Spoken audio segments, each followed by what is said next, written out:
So, very good evening, doctors. I'm Dr. Stalin on behalf of Shield Healthcare, welcoming you all for the today's webinar. Shield Healthcare feels proud to be a part of this program, and now I take my pleasure introducing the Dean of KCOG, Dr. Emma Divakar, ma'am. Madam is currently the Medical Director of Divakar's Fertility Specialty Hospital and Senior Consultant OBGN. Madam is also the CEO and Chairman of Artist, Dean KCOG, past President of Foxy 2013.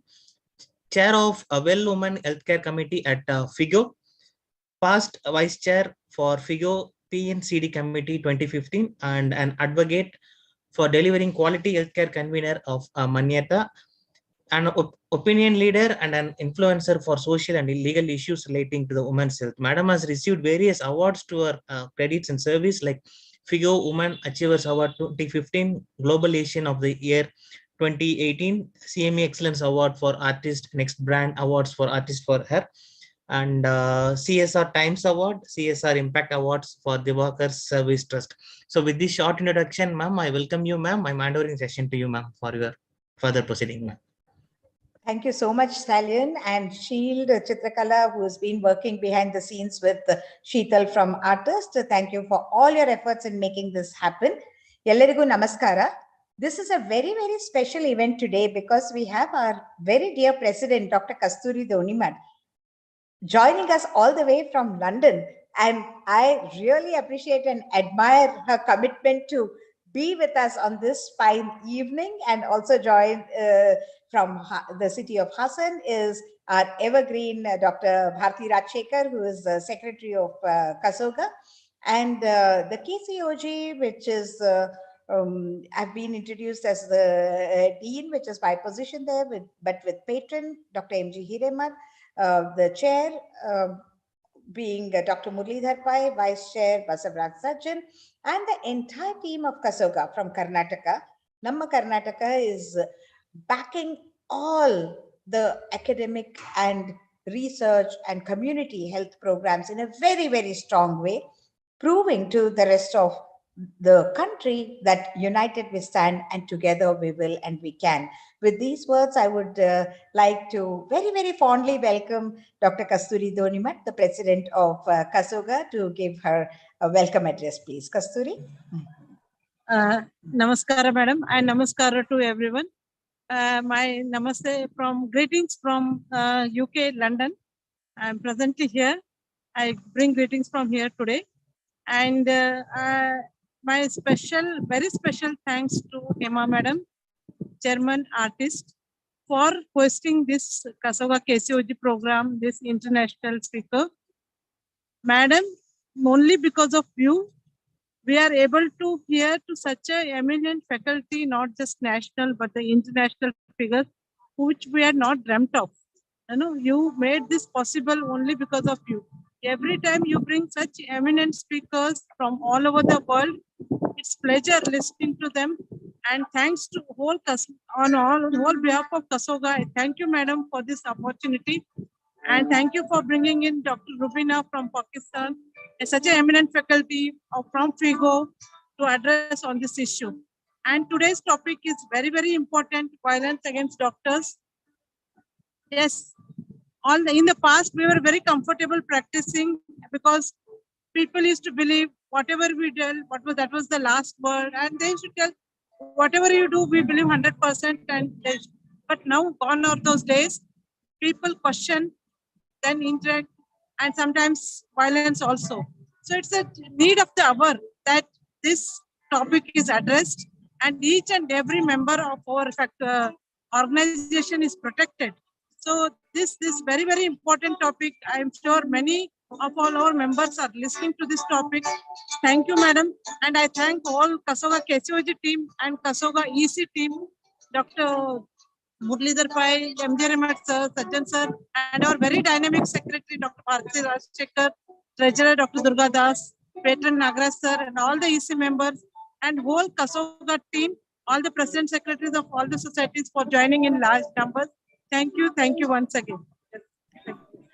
Thank you, Kasturi. That was so nice and so kind of you with your very generous words of appreciation. And as we see Dr. Divakar also on the screen, wearing many hats, not only as a managing director of Artists, but also FANA, which is the private hospital organizations, which has also been struggling in its own way to put their act together to what to do when there is violence against doctors, how to network, how to communicate. And also he happens to be the secretary of the AMC, or Association of Medical Consultants, which again is coming to the rescue of many practitioners on the medical legal front. And every organization has been putting in their heads together, but we are not being able to get a handle over what really we should do to protect the doctors from the uncalled for violence. So we have today amidst us Dr. Rubina Sohail, who will be joining for the live Q&A session, given the internet connectivity.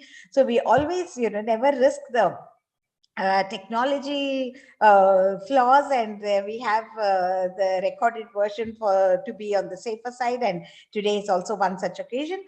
She is a consultant OBGYN from the Hamid Latif Hospital at Lahore, and the Pehla Kadam project, which we very often speak of in dealing with diabetes in pregnancy, originated through Rubina from Pakistan years ago, and that has stuck in our heads as take the first step and reach the care to every woman, every girl. She's truly the champion of sexual and reproductive health and rights, and she's the chair of the FIGO Committee of Women Facing Crisis. So when we were discussing in the FIGO Committee, what are the crises faced by women? Suddenly she said, it's not only the women, but also those who provide care to the women, as in the individual doctors and the frontline healthcare providers, who have to also bear the brunt of the assault against them and the violence against doctors. So she's very passionate about speaking about this topic, being the past president of KSOG as well. She says the situation and the context in South Asian region is indeed very different than what it is in the Western world, where Kasturi today is happily sitting at the Trafalgar Square. There they have a regulated system of grievance addressal and methodical way of dealing with the medico-legal issues when the outcome is bad. But in our country, it is a knee-jerk and a quick response to something that they're not happy with. It may be an excess billing, or it may be a loss of life, or it may be some other tragic situation where really nobody in the chain is responsible, but the eventuality or the end result brings forth a very stormy scene out of the blue. We also see Dr. Vidya Tobbi here, who is the president-elect of KSOGA, and I'm sure that the incubation period which we're having now, thinking and talking about many things, will translate into action in the months to come. And the seamless coordination from one president to the other is a continuum of care, as how we say to the KSOGA members. So may we now have Dr. Rubina Sohail speak to us on violence against doctors, please. Chitkala?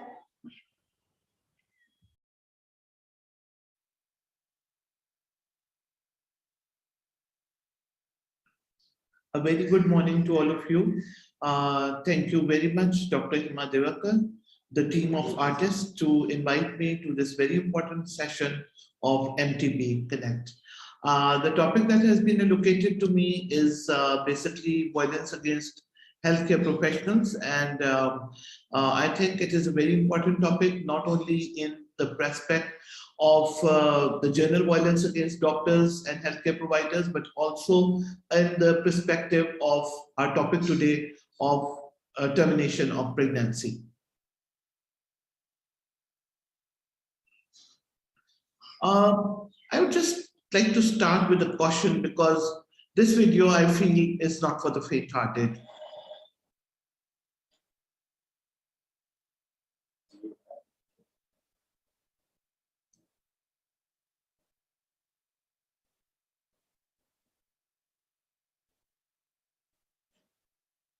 This is just a small example of what is the kind of violence that is taking place against the healthcare professionals. The way the presentation will go is we'll talk about what is counting as violence, what is the extent of the problem, why is it happening, and what are the implications, and especially in terms of South Asia. So we all know that violence basically is behavior, any behavior which involves force, which is intended to hurt or damage or kill someone. Verbal abuse, I would like to point out, it's also a form of violence, and many times we think that verbal abuse is not a form of violence, but trying to dominate somebody, ridiculing, manipulative, degrading behavior to another person, which is going to negatively impact on this person's psychological health, it all counts as violence, and I think that it is very important to understand that. WHO actually puts a workplace violence in a well-framed statement, which says that it is the situations where the staff are ill-treated, intimidated, or attacked in conditions linked to their workplace, including commuting to and from the workplace, involving an explicit or implicit challenge to their safety, to their well-being, and to their health. Now, when we were talking about violence and we thought that verbal abuse is violence, and we thought that physical abuse is violence, but I would like to point out over here, in this world of social media, cyberbullying is also violence, trying to defame somebody, going to the media, giving threats to going to the media. These are all very important components of the warfare of violence which is existing today, and it is also used to intimidate our healthcare professionals. Now, the most important thing in these things to realize is that whenever verbal violence is taking place, or somebody is trying to intimidate you, or being misbehaving, or is being rude to you, it is very important to realize that it is going to take a jiffy to convert this verbal abuse to actual vandalism. And the very, very sad part of the whole situation is that all the crowd will collect against you about the patients and the relatives and sometimes other people in the third party, but nobody makes an attempt actually to stop this violence. And this is a very, very sad and very important part of the whole thing, which we need to realize as healthcare providers who may have been at one time or the other part of the situation and did not know actually how to handle them. So healthcare worker violence is actually 4 times higher than any other violence, and it requires longer time away from work, and it is actually significant. So we need to look at this growing pandemic in an objective fashion. Now let's look at this study from BMJ Global Health, and it actually is, I found this study very interesting because it puts things into perspective, that what is the extent of the problem. So death of the patient almost always results in a situation of violence. About it reported around 17% of the problems, in 17% of the cases, the death of the patient, or in another 17%, a serious condition of the patient, and perceived delay in care. So these 3 things, if the patient died, or if the patient was serious, or if they perceived that there was a delay in care, this was responsible for almost most of the patients, most of the situations of violence that happen. So it is very important to realize that this perceived delay in care are the things which need to be addressed when these kind of, if we want to avoid situations of violence. Now, I am trying to capture and put forward the situation of violence, the growing pandemic of violence in South Asia in various countries' perspectives. So it is rising, we said, in all the countries of South Asia. But if you look at various countries and look at my country, Pakistan first, and this was an article in BMJ which was conducted in 4 large cities, 12 districts, 3 provinces of Pakistan, and it surveyed about more than 8,000 healthcare providers, and that included the doctors, the nursing staff, technicians, vaccinators, and various other cadres. And it actually showed to us that more than 1/3 of the reported violence was happening in the last 6 months, which means that there was an increasing incidence of violence. About 40% of verbal violence. That's quite a bit of violence that is taking place, and physical violence was also seen in around 6% of the healthcare providers. And as I said before, that around more than 50% of these violence incidences were taking place because of three important things which were taking place. If the patient is dying, the public does not want to understand why did the patient die. Did the patient have a disease or a problem which was not manageable, but they just understand that this is a problem which should not have happened. If the patient is serious, it is always the fault of the healthcare provider, and their perceived delay in healthcare is a part of the problem. Now, this is another study from India, looking at the situation in India where the thing is becoming extremely in high numbers. So workplace violence, a traditional review, this was also published, and this showed that workplace violence was not new, but it is growing into epidemic proportions, and people are worried, and the administrators are worried, and the doctors are worried about their safety in the workplace. And it is not only their safety, but it is their life in the workplace which might be at threat. So this was a recent survey which showed that 56% of doctors were not even getting enough sleep, and more than 13% feared criminal prosecution most of the days of the week. 82% doctors stressed out, 46% fear violence is the main cause of stress, and 24% doctors have fear of being sued, 62% unable to see their patients without fear of violence, and more than 50% are worried about and have thought of hiring security in their premises. This is a serious situation. Now, if you look at this once again, it again highlights the problem in India that is taking place. And most of these people, or the healthcare provider who were facing the problem, most of them were medical officers. Medical officers or an intern doctor. Now the medical officers, intern doctors, and the doctors posted in emergency who are facing most of these problems are young doctors. And at that point in time, especially in government care facilities or sometimes in private care facilities, which are smaller as well, there's not enough protective staff to take care of these doctors. So this problem is immense because we are exposing our young generation to violence. Situation is the same in Bangladesh, and in workplace violence against doctors in Bangladesh, this was published in 2021. It showed that more than 86% of the doctors of the male doctors had faced the problem. So the problem was slightly less in the female doctors.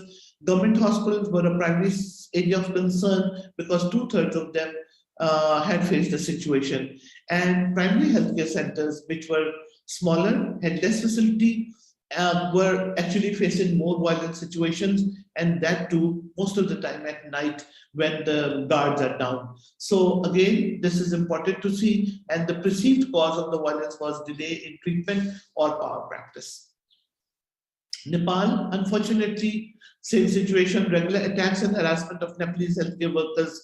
And this is undermining the healthcare in the countries, the doctors and the authorities say. So the extent of the problem is that when patients in a hospital die, it is said to be due to alleged negligence of doctors or the hospitals. And the family members and onlookers storm the hospitals and attack the medics rather than let the law take its natural course. Now, in 2007, about 61 incidents of violence, and this we are talking about Nepal. And if you look at here, in 2020, the prevalence of professional quality of life and influence of personal distress of doctors in Nepal, workplace violence, 63%. So I can say that this is, again, like other situations in South Asia, a common problem for almost all of us. Now, this was a study from Karnataka International University, and they said that nurses' violence had significantly increased, and it's become a nationwide phenomenon in hospital settings. So previously, nurses were not the brunt of the problem, but now more and more situation is also happening against the nurses. And what has happened? The COVID situation has actually worsened the problem. It has worsened the problem because it was an explosive fire, and now we are a raging fire because of the uncertainty, of the anxiety and fear of COVID, and so many deaths taking place during the COVID pandemic. The doctors being suspicious, the public being suspicious that the doctors are vectors of transmission was the root cause of major catastrophes. And this was a situation which was blowing out of proportion during the COVID pandemic. So we had numerous reports and series of incidents ranging from protests against the healthcare providers to blocking of facilities, attack on healthcare workers, thinking that the healthcare workers are responsible for these emergencies and the pandemic, and the doctors, the poor souls, were losing their life with the pandemic themselves and with this violence against doctors. Let's come to a topic of abortion as well, and let's look at it from the perspective of abortion as well. And all of you might be aware of the Roe and Wade decision that was taken in the United States a while back, and how Roe and Wade decision has come into perspective now and the current complications that are happening with it. So I just wanted to look at the situation in USA because it is a huge country like India, and you know that things are happening and there is a lot of violence all over the world against the healthcare provider who are providing the abortion services. So this is about a doctor who is in Missouri, and her name is Colleen McNicholas, and she is the Chief Medical Officer at Planned Parenthood of the St. Louis region. And she told the CBS News that they have seen a quick uptake of violence in this year. And this violence is not against only herself or medics like her, but it's also against the clinic. So in Missouri area, the situation is increasing. It is not only the harassment of doctors, but also stalking. Also, death threats are a part of regular life, and the year it has become worse. They say that this increased harassment has coincided with the newly enacted state laws, which is restricting legal abortion and polarizing the rhetoric around surrounding the procedure. So it is very important that we have clear-cut laws in place which provide the rights-based perspective and ensure that these laws are in place strictly to avoid harassment against the healthcare providers in the abortion clinics. Now, in an interview with the CPS, there was another healthcare provider who said that this anti-abortion environment is very similar to that environment of 2009.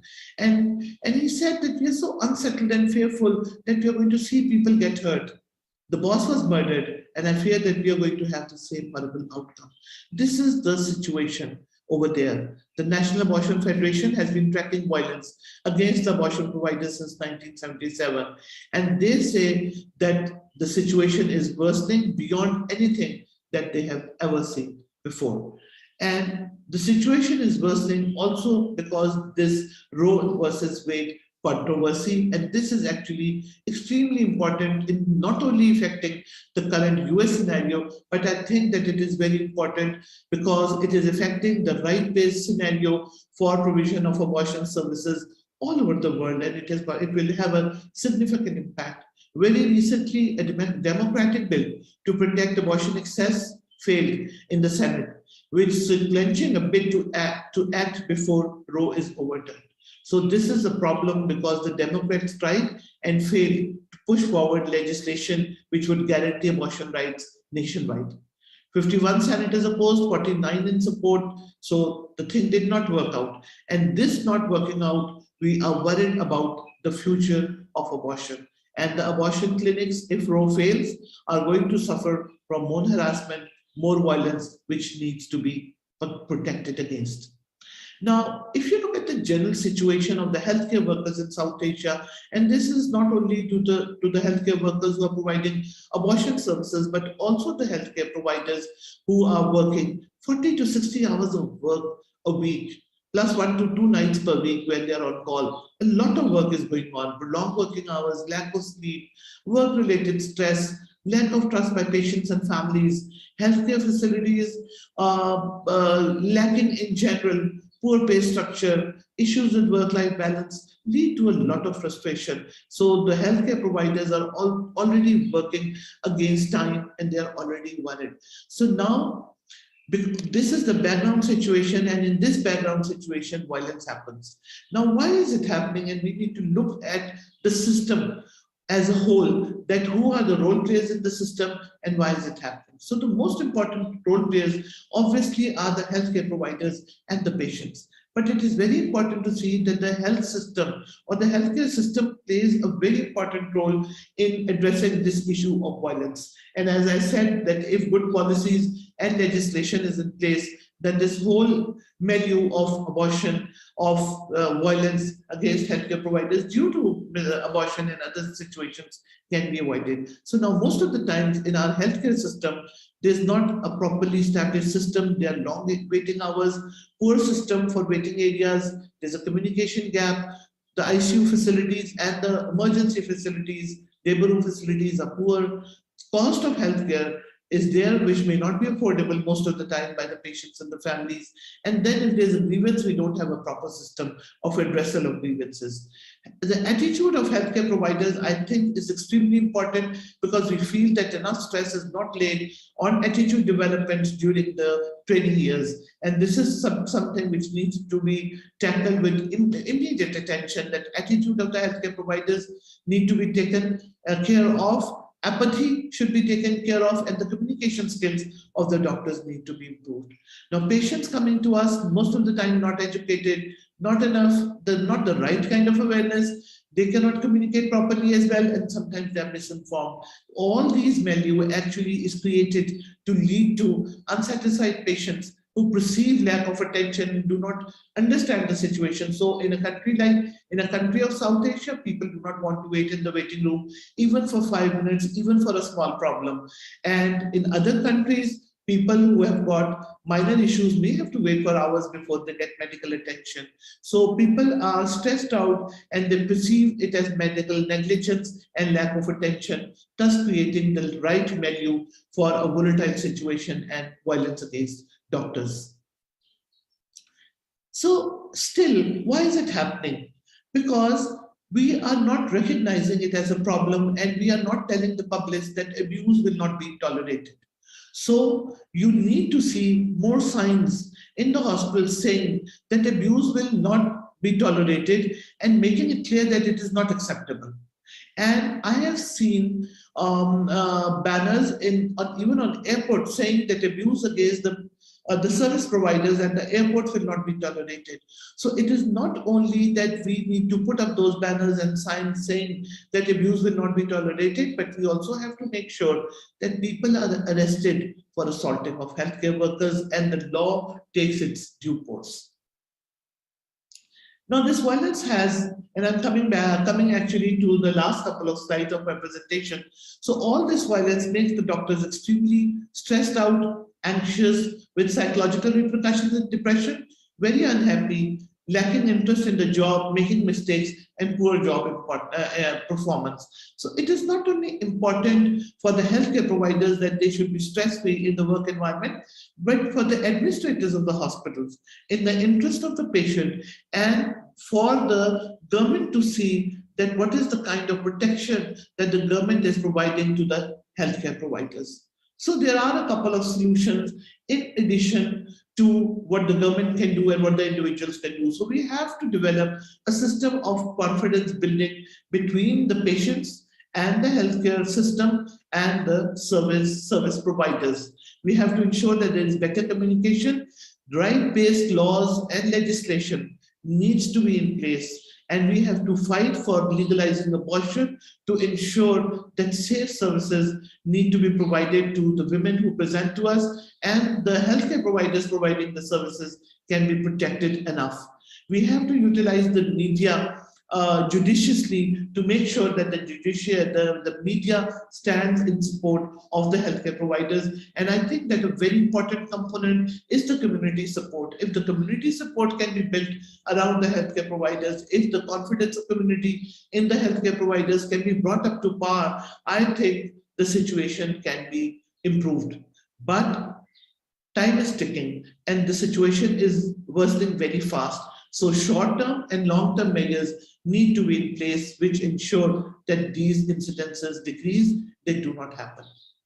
So with this, I'm going to conclude by saying that we have got deep-rooted causes related in the health system. There's an extremely negative impact on performance and mental health of doctors. There are long-term implications, not only for the doctors, healthcare providers, but also for the patients, for the healthcare system. So this needs immediate attention in terms of short-term and long-term goals. This violence has to be stopped. No physician, however conscientious or careful, can tell one day or hour he may not be the object of some undeserved attack, malicious accusation, blackmail, or sued for damages. So this has to stop. We need to work together and make sure that the violence against healthcare provider comes to an end. With this, I would like to thank you all, and I'm open for questions. Thank you very much. Thank you so much, Rubina, because we can see that you're so worked up that the situation is not right in the entire South Asia. And while each one of us can relate to it, because we are now cognizant of the fact that really it can happen anywhere, anytime, anyhow, and to anyone. So therefore, the 24 to 48 hours when on the WhatsApp or the social media, we get such a message, our minds are disturbed, but then we have to go back into the routine of our practice. And we often wonder what is the key thing that we can do by gathering our act together. We will have Dr. Sushil Jatana, whom I'll briefly introduce, to speak to us about what his organization, which Dr. Bharti is also very much aware of. She's associated with the IMA. She's a key member of the executive committee of the Association of Healthcare Providers. After all, it is for the protection of healthcare providers. So we are thinking through the training programs, even communication skills and documentation and the helplines and the networking, how we can actually translate this into practice to make an impact, to reassure the next generation that yes, we can probably find a near workable solution to this. So with this, I would take this opportunity to introduce our next speaker before we take the questions for both of them. Dr. Sushil Jatana, who is currently the president of AHPI Karnataka chapter. As I said, AHPI expands as Association of Healthcare Providers of India. He's the director of the Lombard Group of Educational Institution and the managing director of the Lombard Hospitals at Mangaluru. He has held many posts, being the council and executive board member of the Christian Medical College at Vellore and a member of the hospital boards of IMA of Karnataka, partner in the Global Multi-Speciality Hospital Private Limited. And not only in the country, but also he's held many key positions in UK and still maintains his connect there. He's one of those who is very passionate about doing good to the healthcare community by way of training, skill building, getting the insurance and the financial aspects together, fire safety, infection control. And there are many in the bucket list of Sushil Jatana, who will today be in conversation with myself, Dr. Hema Divakar. Can we have the video clip, please?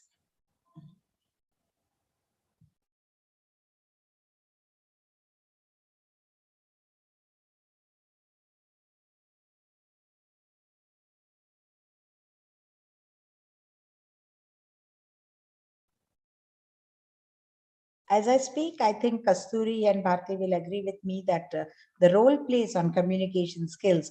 We can put the young postgraduates in the form of an edutainment.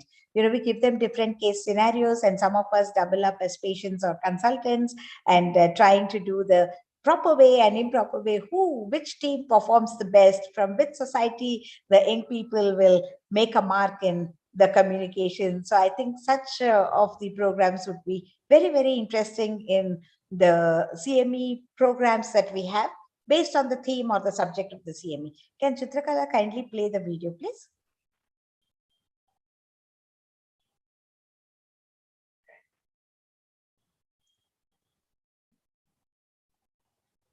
Is she there, Hema? Yeah. Sheetal can help us. Yeah, just a minute. The technical problem is there. The laptop has got stuck. So she'll just, just a minute, just give 2 minutes. Okay. Meanwhile, if we can have Bharti's and Kasturi's thoughts on any very near close personal experiences with the kind of violence that is storming around the corner, Bharti? Well, Hema, yes, very much. I have had an experience of these such situations, and now the time has the wheel of time has changed. When we were earlier saying, primum, don't harm your patient, but now we have to start that save ourselves. It should be a theme, and as you rightly said, we need to have role plays on communications and the attitude. Well, that Rubina very rightly put it across that the changes in our attitude and in our communication skills, not only by the medical professionals, but as well as the support staff, including the security and the front office, is of utmost importance. I have had these situations when there was a brought dead patient to the hospital who was my patient, because they asked me for a second trimester abortion and I refused, and I counseled them and sent them home. We don't know what happened. She was brought dead to the hospital. And on the postmortem, there was a big ruckus in the hospital. But immediately in the Hassan IMA, we had the task force where about 70 to 80 doctors, it was night 9 o'clock when the patient arrived here, and they rushed in here and the police were there. And then we said, okay, we take the lady for the postmortem. And there was, of course, this going on, a lot of tug of war. And we said, nothing doing, you take it for postmortem. And the case was registered. The body was for the postmortem. And she had a ruptured uterus. Probably she had a biconjugate uterus. So probably over-the-counter medical termination must have been the reason. That's what we thought so, because she was just around 14 weeks, I think. So then later on, I filed a case in the police station against this mob, and we had the whole video recording. We had the CCTV cameras in place in our hospital. So we had the evidence of the patient being brought into the hospital dead, and what when the doctors have seen her, when the sister has attended, everything was recorded. So it was very easy for us to go to the police, and the police were very happy. The SP was Hassan was very happy. He said, this is the first time I'm seeing a doctor coming to the hospital to file a case, and an FIR was registered. See, because in such situations, generally we doctors are very mob scared and scared of the police. We don't stand up.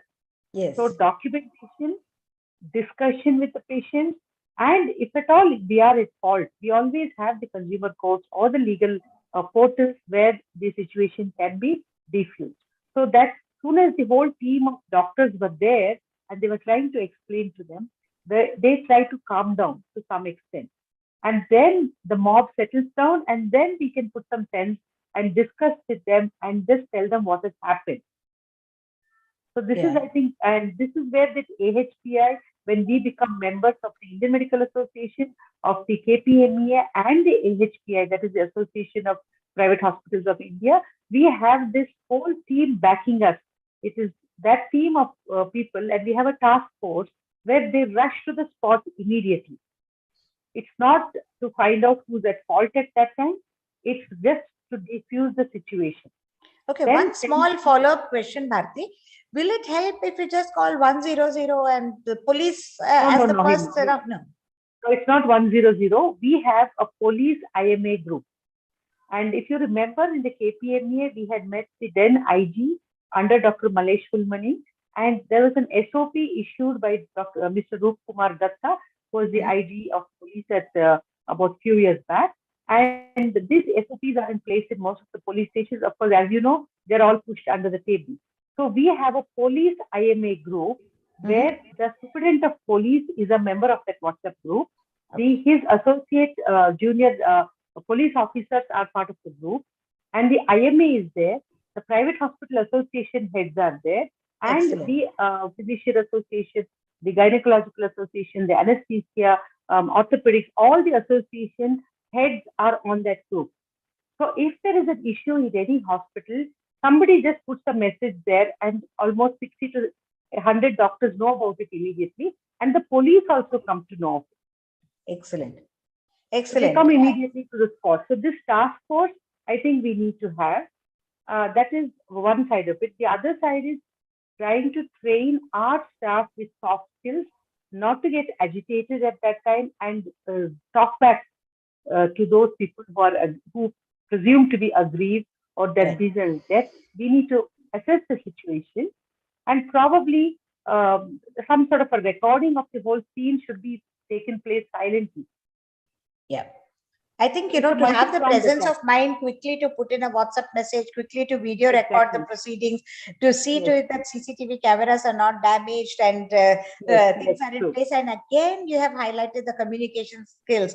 Calm down and speak to them and let them Very, settle very down. important. I think all these things are very, very crucial and points well taken. And I think this was a very practical, experience outlaid, which is really giving us a good food for thought.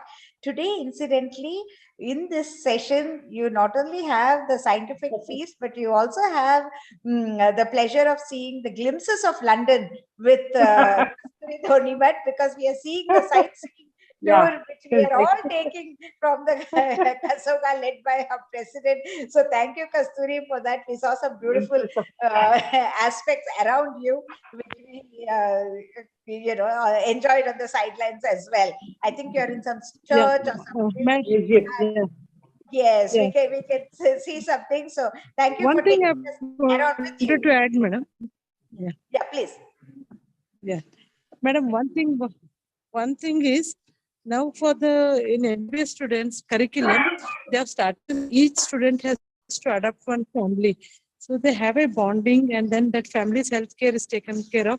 So with such initiatives, I think violence should come down. Means they'll have one-to-one communication, and also that is one, I think, like the what. So when the fresh students come, we ask them to go to village and adopt one family in a village. So that kind of hundreds of students go on adopting, then this kind of violence, means when they have attachment, when they have bonding, this kind of violence may come down in future. That's a good initiative by the central government. I think it's a huge step towards trust building, bridging the gaps between the trust deficit. And I think it's really because when we had our rural unit in Chamarajanagar district in Santemaralli, actually, when we posted our fellows there, they were a little skeptical that, madam, if something goes wrong, all the villagers will, be down on us, etc. But then how the rapport developed was every single day the breakfast used to come from one family or the other, and then they all got together as a whole community, not only protecting the doctors but also pampering the doctors. So that is the key to the rapport building that should happen, which is beyond the call of the technical nature of our work. So I think that is also enough emphasis has to be laid around. Thank you for that very good point, Kasturi and Bharti. So now can we have Dr. Jatana address us, please? Yeah, I think the video is ready. Ladies and gentlemen, today we have the pleasure and privilege of a very distinguished and a very special guest at the KCOG KSOGA meeting on the theme of violence against healthcare providers. It's indeed my great honor to introduce to you the president of the AHPI, Dr. Sushil Jatana, all the way from Mangaluru. Namaskara, Sushilji. Namaskara, Hemaji. Good evening and good evening to your audience. It's a pleasure being here, and it's a great privilege to be interviewed by you. And also to bring it to the notice of all the KSOGA members, within the AHPI of Karnataka, which is led by Dr. Sushil Jatana as the president, we have our very own beloved members, including myself as the vice president, and Dr. Hiremat, the patron of KSOGA from Hubli, as one of the executive board members, as well as the secretary of KSOGA, Bharti Rajshekar from Hassan, also being an integral part to all the great activities led by Sushil Jatana. So straight bang on to the point, Sushilji. AHPI, which expands as Association of Healthcare Providers of India, the issue of many setbacks, barriers, problems for the healthcare providers is being addressed by the organization. And when it comes to violence against healthcare providers, that is one of the serious and the major concerns that the organizations would have. But before we get on to that point, can you just brief us about the vision and mission of AHPI as an organization. How many branches does it have? It's a pan-India body led by whom, and how long it's been in existence, and what are we planning to do with this? Thank you very much, Dr. Hemaji. First of all, I must say to your members that the contribution of yourself, Dr. Hiramat, and Dr. Bharati Rajshekar has been tremendous in the development of AHPI in Karnataka, and I'm grateful for your support and help. So as you said, AHPI is a national organization. It's one of the biggest national organizations of healthcare providers in India.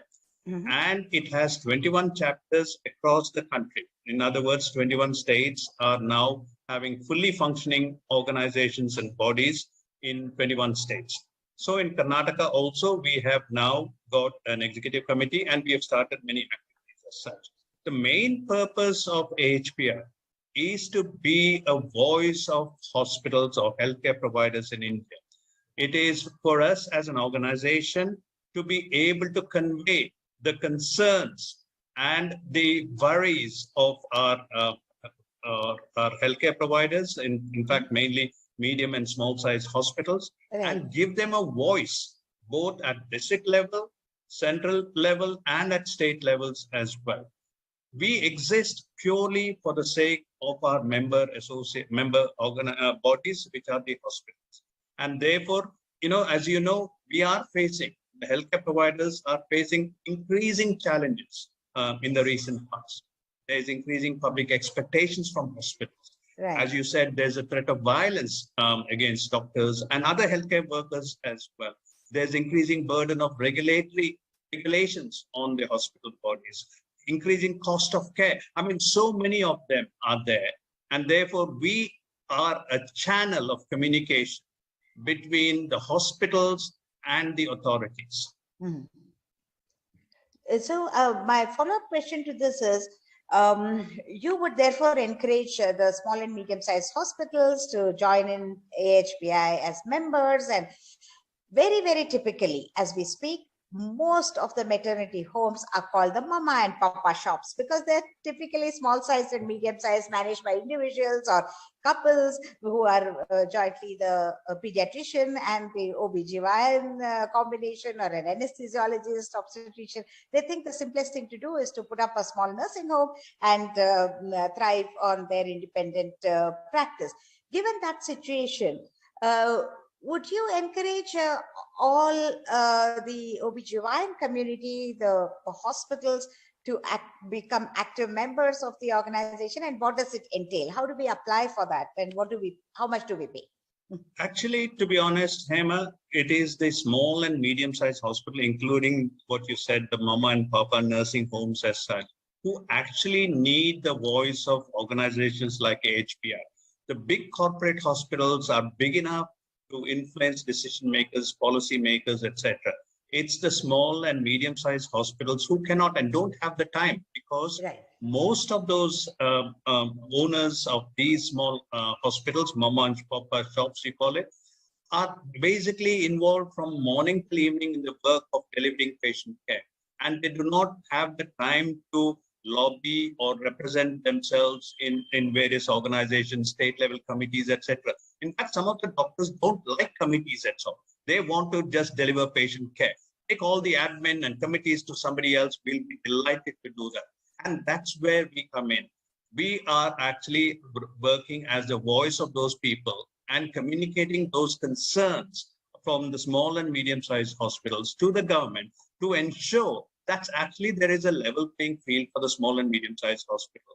And there's fairness and distributive justice in all that we do. So the process of joining is very simple. All you have to do is a small Google form. In fact, it's also available on the AHPI form. There is a Google form, you fill it and send it, and it will be acknowledged and the letter will come to you. Not only that, the membership is free. Actually, what we have said this year, at least for the next 2 years, till we become relevant in Karnataka, we will only become relevant if we can address the concerns of the people. And when the hospitals think that we are of added value to them, And therefore, the first 2 years now, the membership is free. And therefore, I would encourage all your hospitals, all your members to become members of AHPI, because collectively, we will have a stronger voice. When we are on our own, we will have great challenges, but together we can actually overcome many of the hurdles and obstacles that we are facing today. Right. I think, the smaller and medium-sized nursing homes have already recognized that they really need help, because the corporate hospitals will have their own internal mechanisms for everything, inclusive of a robust security and the legal systems to fight things out, etc. But we really need help from organizations like AHPI, and as you said, together we would be better. So coming to the violence against doctors, which has been really a burning issue. And every time there's somebody hit or somebody abused or somebody runs being scared of their own lives, and the hospitals being ransacked, there is the frustration, there is anger, there is pity, there is, some plus and minus media news, and some organizations get together very, very temporarily, just discuss the topic, and then we don't hear anything about it thereafter. Yeah. Okay. So what does AHPI plan to do in this context? Right. I mean, first of all, we were one of the first organizations to actually raise this issue at the central level with the Prime Minister, with the Health Minister in the central government, and with the state governments as well. There are other organizations in Karnataka also who have raised a voice in the state level, but we are the only organization who have connections and networks in the center as well, because we need to have that credibility and clout in the center as well. So we were one of the few organizations that actually raised. The other thing is, the next thing is what practical support we can actually give to the small and medium-sized hospitals. Right. The first thing is, I always tell people, is actually we should raise awareness about the violence against doctors and other healthcare workers as well. And the other healthcare workers are equally at the end of the violence against healthcare professionals. But the doctors, yes, it takes the sort of higher profile as such. So every day in our hospitals, the other issue is, just to briefly sum up, the violence is not necessarily physical violence, which takes the sort of media highlights and media spotlight, Right. but the daily abuse that people face in hospitals, the doctors and nurses, etc.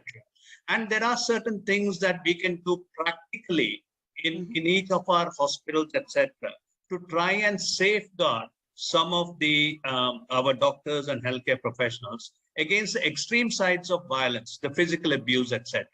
And also, for example, practical tips against how you can diffuse these situations. A lot of the things can be diffused early enough if both the doctors and other healthcare professionals are aware of some of the warning signs that are likely to happen. That is point number one.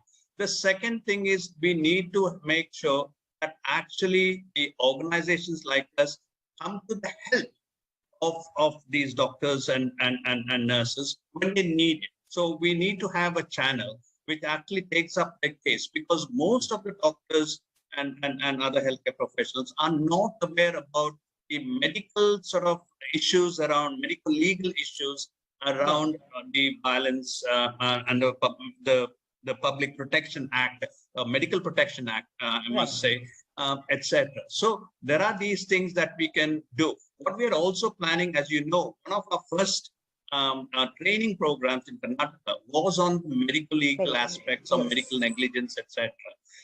The second one is on fire safety. We have done infection control. But what we need to do next is also, and we are planning that one also, is the practical steps that small and medium-sized hospitals can take to try and prevent some of these things. As we always say, prevention is better than cure. And there are certain things that we can look at in trying to resolve some of those problems. We don't have a single factor. It's multifactorial, and we need to address it at different levels, both at societal and government levels, at social levels as well. Societal levels is, people at the moment have very high expectations from doctors. And we need to convey the feeling that actually complications are sometimes a part of life and medical treatment. We can predict some of the things, but some of those things are unpredictable. And therefore, when those things happen, how do we respond to that is another issue that we need to take. So we will be bringing training programs to the people's doorsteps on how to deal with that. And secondly, also we are thinking about having access to medical legal expertise should you need it at any stage. We hope you don't need it, but we never know when you can. So we need to make sure that people in the rural districts, etc., have access to medical legal advice as to what they can do. Yeah, as we speak today, Dr. Sushilji, I think Alex Thomas and VC Shanmuganandan, who are at the helm of affairs in Karnataka and the national level, are putting together a book from AHPI with the chapters from not only the clinicians, the lawmakers, and the media, and the civil society, and the NGOs, and the community themselves, with the target and the police personnel, every stakeholder who is irrelevant to this matter, they are placing their point of view so that we can collaborate and put together our action points. And as you said, the individuals cannot fight by themselves. They need the support of organizations, not only at the local and the state level, but also at the national level. And we do hope that these small steps that AHPI is taking will turn into a massive movement with some impact on the last mile actions. And when you said about the training, do you have a plan to do a series of training programs for all levels of healthcare providers? Because whenever the violence strikes, what next is something that in a state of panic, the doctor or the team of the healthcare providers in the small, medium nursing homes are totally at loss. And every time they reflect and they think that they could have done something better. So is this being planned also? Yes, I mean, what we are thinking about is having, for example, very simple standard operating procedures for something like this. Because I'll tell you, this happens every day in so many hospitals across the state. It is a common occurrence, and we need to be prepared for it. And we have not given it the importance that it actually needs. It's only in the last couple of years we have raised our voice even. Till then, and don't forget, this is not just an issue for India. It's across the world. Doctors and healthcare professionals are facing increasing violence against them. So what we are trying to do is to put together a very simple standard operating procedures. A good example, a small example of that. When we have a cardiac arrest, most hospitals are well aware of the code blue sort of system as such. One of the examples that have been following discussions has been brought about is to have something like a code purple. Now, what that means, there is a threat to somebody in the hospital. And there is good evidence to suggest when you have other people, other healthcare professionals coming around immediately to the scene of the incident, getting together, and sometimes even throwing a protective shield around those the individuals concerned, does try and help it in trying to calm the situation down. And also the need for somebody with a calm demeanor to come and diffuse the situation, an independent person. So there are practical steps that we can actually do. And I think what we are looking forward is to draw up a very simple standard operating procedure.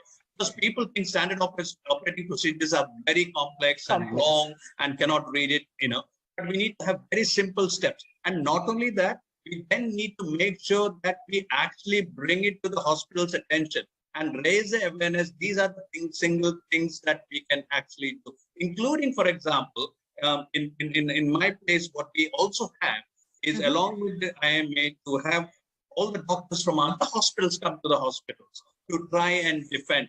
One phone call and that cascades down to several doctors, and they come to the scene, especially when there is a physical incident, to try and make sure that actually things don't get out of hand. So there are little things that we can do, and watch this space in the next few months. We will be trying to, and what you said about Dr. Alex and VC Shanmugam also being involved in collaborative efforts. The end product is to have some practical steps of what we can do in a small and medium-sized hospital to try and prevent escalation of these incidents. It starts off as a small physical, verbal altercation, which actually goes up to a physical level sometimes if not handled properly.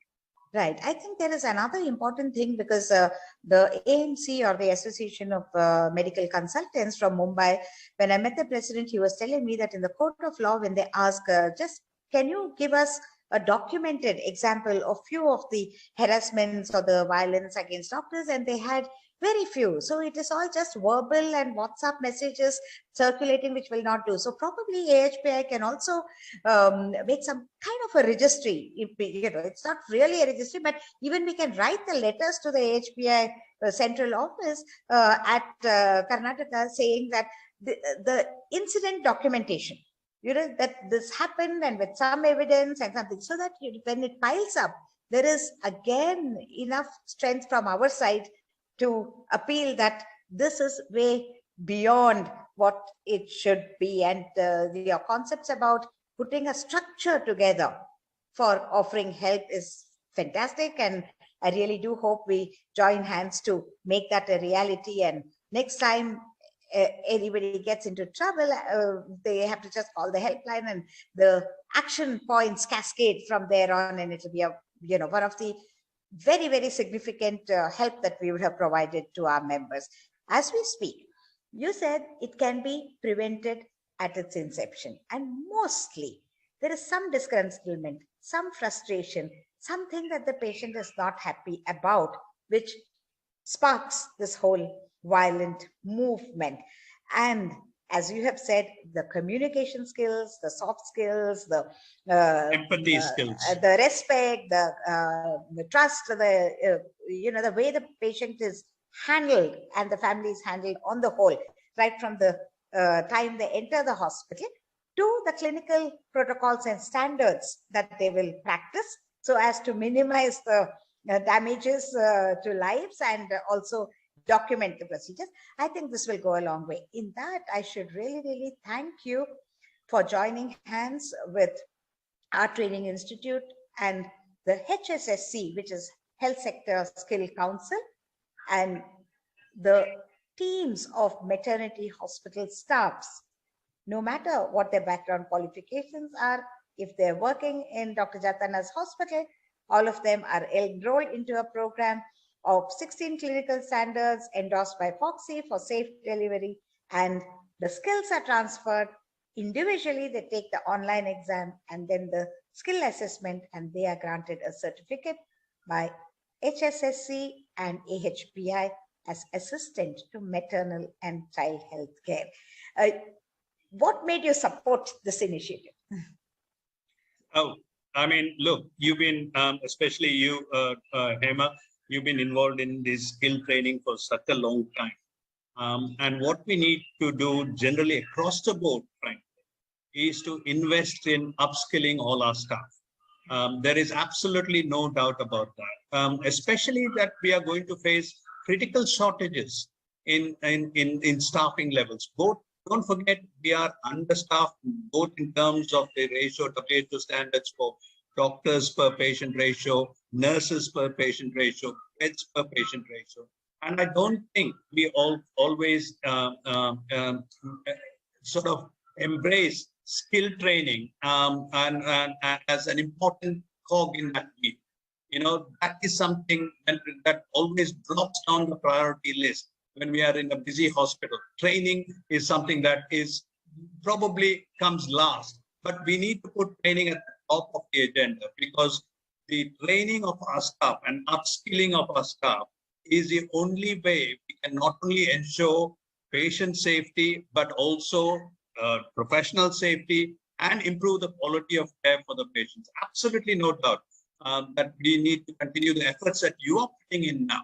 And I think you've been a pathbreaker, to be honest, in maternity and other things, which we hope in HPI we can actually replicate with other specialty areas as well. And you have been playing such a big role in this one, and we are really grateful to you, Dr. Hema and Dr. Bharati and Dr. Hiramet, and all of you. Our gratitude are towards you for all your efforts. And we hope we can together, we can actually upskill most of our staff in the near future. Thank you very much, Sushilji, because you have placed some very important, very relevant points today, because both the supply side, that is the care that we give to the patient, with patient being in the center, that also the AHPI has a very, very strong intent and vision to support that in the form of the robust quality-driven training programs to deliver quality care. And on the other hand, despite our best efforts, we know that things could go wrong, and the level of intolerance amidst humans and interpersonal relationship is becoming so huge that inadvertently or without such intentions also, sometimes the damage is already done even before the family or the people think what they're doing. So in order to shield and protect ourselves around that, we are working our way towards that.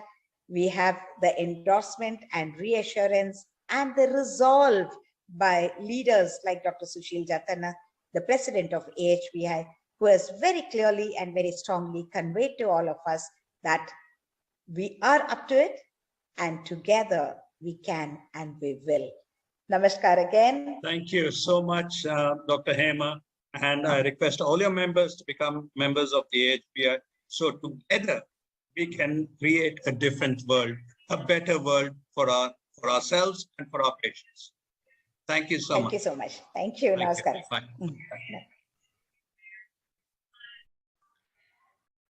Thank you. I think this was a very, delightful conversation. The more I reflect on it, Bharti, I think the more we can and we should do, because we will encourage all the KSOGA members to become the AHPI members, primarily because, as I told you, if we can spin some joint programs between the AMC, the KSOGA and the AHPI, and bring in the case that you mentioned, what you did, how you tackled it, and somebody else mentions their case, how they tackle, and the AHPI says, this is the SOP, this is what you all should have done, and you're nearly there, or you're totally, way off, and this was not the way that you should have handled.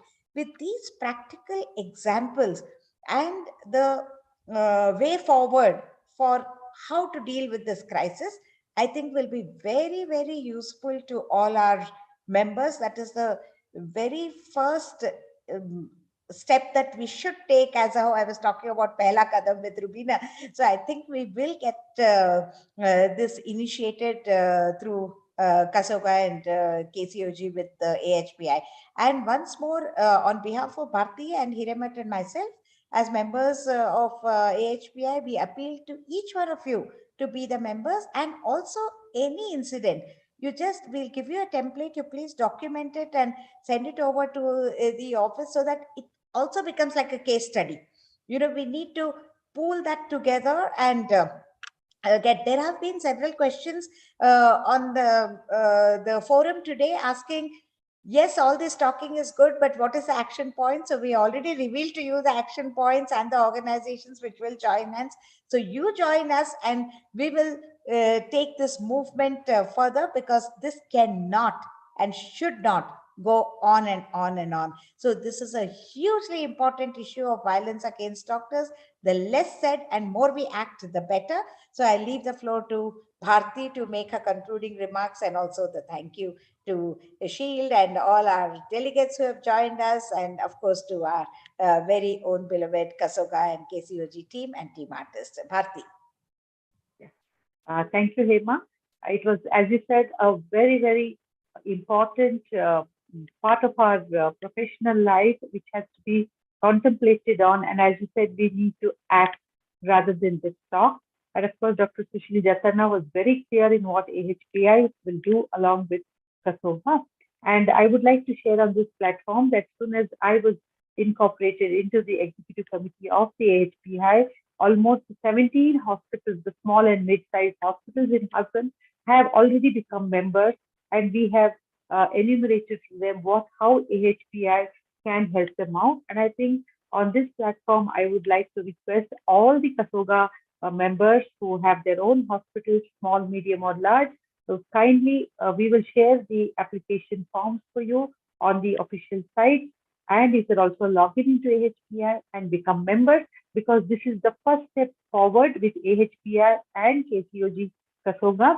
We would like to bring in all these points, that is, get the SOPs, have a task force, have soft skill development and upskilling of our paramedical staff, and the communicative skills, and all these SOPs, if they are put in place, we will definitely be able to at least reduce the magnitude of violence, and the intensity of the violence can definitely be stopped, and we can talk our way through to the patient and their attendant's family whenever they feel that we have been negligent, or they feel that they want to harm us. I think we can talk across. So without wasting much time, I request all of you, we will share the forms with you to become members of AHPI. And because we're already running late, and I would like to extend my heartfelt thanks to Dr. Rubina for talking to us about saying that you are not alone in the world. There is violence against doctors all over the world, but there is a way forward. There is something that we can protect and save ourselves. So let's all work together to save ourselves, as well as save our mothers and those who come to us in grief. My sincere thanks to the AHPI President of Karnataka chapter, Dr. Sushil Jatarna, for sparing his time when being with us in spite of his busy schedule. And I thank the national leader of AHPI, President Dr. Alex, for taking us into this team so that we could walk the path together for the betterment of our women, as well as ourselves and the whole medical fraternity. And of course, no words to express my thanks to Dr. Hema, a leader, a true leader and a mentor. And I think we need to follow in her footsteps for our own safety, as well as the safety of the whole humanity, I would say. And a special thanks to our President of KSOGA, Dr. Kasturi Donimat. In spite of her being on a vacation, she has joined from London, and she has spent and given her wise words on this platform. My thanks to Shield Healthcare, I see Mr. Stalin, and Shield Healthcare Balaji, who have been in the backdrop of this program.